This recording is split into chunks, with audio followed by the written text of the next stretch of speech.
Welcome to D24 news. ఈ రాష్ట్రంలో ప్రజా సంక్షేమాన్ని అందించగల నిజమైన ప్రభుత్వం ఏర్పడిందని జగ్గంపేట శాసనసభ్యులు జ్యోతుల నెహ్రూ స్థానిక తెలుగుదేశం పార్టీ కార్యాలయంలో విలేకరుల సమావేశంలో అన్నారు. ఈ సందర్భంగా ఆయన మాట్లాడుతూ గత ప్రభుత్వం సంక్షేమం అంటే మాదే అంటూ గొప్పలు చెప్పుకున్న గత ప్రభుత్వానికి ప్రభుత్వం ఏర్పడిన వెంటనే అన్నార్థులను ఆదుకునేందుకు 3,000 రూపాయలు ఉన్న వృద్ధా పింఛన్ను, ఒంటరి మహిళ పింఛన్ ఇలా అనేక సామాజిక పింఛన్లు 4,000 చేయడమే కాకుండా గత 3 నెలల కాలం నుంచి పెంచి ఈరోజు 7,000 అందించడం జరుగుతుందని, అదేవిధంగా దివ్యాంగులకు 6,000, పూర్తిగా మంచానికే పరిమితమైన వారికి 15,000, కిడ్నీ గుండె సంబంధిత అనేక రోగాలకు అందించే 5,000 రూపాయల పెన్షన్ 10,000 పెంచి అందిస్తున్నామని అన్నారు. తెలుగుదేశం పార్టీ ఏర్పడినప్పుడు 30 రూపాయలతో ప్రారంభమైన ఈ పెన్షన్ కార్యక్రమం చంద్రబాబు 75, రాజశేఖర్ రెడ్డి 200, చంద్రబాబు 1000, మళ్ళీ 2,000 చేశారని, కానీ జగన్మోహన్ రెడ్డి 3,000 పెంచుతానని 5 సంవత్సరాల కాలంలో పెంచారని, కానీ చంద్రబాబు మాట ప్రకారం గత ఏప్రిల్లో ప్రకటించిన పెన్షన్ డబ్బులను ఆ 3 నెలలు ఇప్పుడు పెంచిన 4,000 కలిపి 7,000 అందించడం పేదవారిపై ఆయనకున్న చిత్తశుద్ధి అర్థమవుతుందని, రేపు 1వ తేదీన సచివాలయ సిబ్బందితో కలిసి కూటమి నాయకులు, ప్రజాప్రతినిధులు అందరూ ప్రతి ఇంటికి వెళ్లి పెన్షన్ అందించాలని అన్నారు. ఈ కార్యక్రమంలో SVS అప్పలరాజు, మారిశెట్టి భద్రం, పోతుల మోహన్ రావు, కొత్త కొండబాబు, గాజింగం సత్యబాబు, కంచుమర్తి రాఘవ, బద్ది సురేష్, సూర్యకట్టి వెంకట శివ, పిల్ల చట్టిబాబు, బోండా రాజేష్, సాంబతుల చంద్రశేఖర్ తదితరులు పాల్గొన్నారు.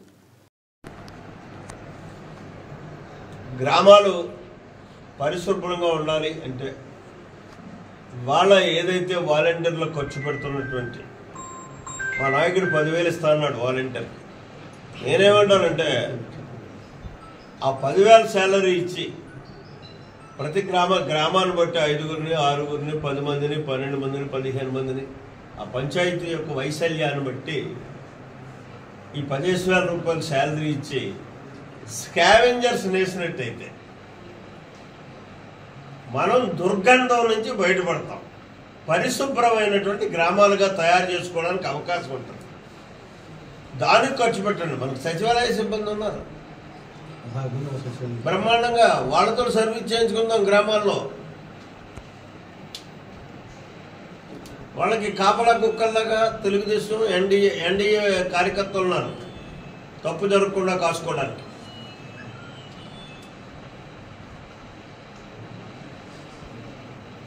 ఇది నా పర్సనల్ అభిప్రాయం. రేపు మా లెజిస్లేటివ్ పార్టీ మీటింగ్లో కానీ శాసనసభలో అయినా సరే ఇది నేను చెప్పదలుచుకున్నాను, అడగదలుచుకున్నాను, ఒత్తిడి తేదలుచుకున్నాను. ఎందుకంటే మనం ప్రభుత్వ ప్రజాధనాన్ని ఎక్కడి నుంచి వస్తుంది? ప్రజల నుంచి మనం కలెక్ట్ చేస్తే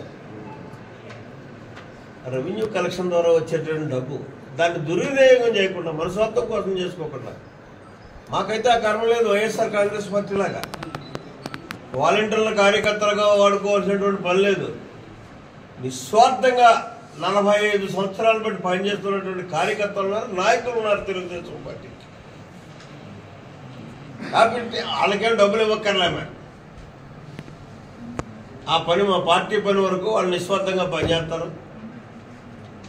గ్రామాలు పరిశుభ్రంగా ఉంచుకోవడం కోసం మీరు ఎలాగా ఖర్చు పెడదామని అనుకుంటున్నారు. కాబట్టి ఆ 10,000 రూపాయలు స్కావెంజర్స్కి ఇచ్చి వాళ్ళకి పని చెప్పినట్టే అవుతుంది. మనం ఇందులో ఎవరైనా ఉంటాను స్కావెంజర్గా అంటే అభ్యంతరం లేదు, వాళ్ళకే ఇస్తాం. కాబట్టి ఆ రకంగా చేస్తే బాగుంటుంది అన్నది ప్రభుత్వానికి నా సూచన. దీన్ని దయించి మిమ్మల్ని అందరినీ కూడా వివరంగా తెలియజేయమని చెప్పేసి కోరుతున్నాను. ఎందుకంటే అక్కడ వాళ్ళందరూ కూడా ఉండడానికి ఇక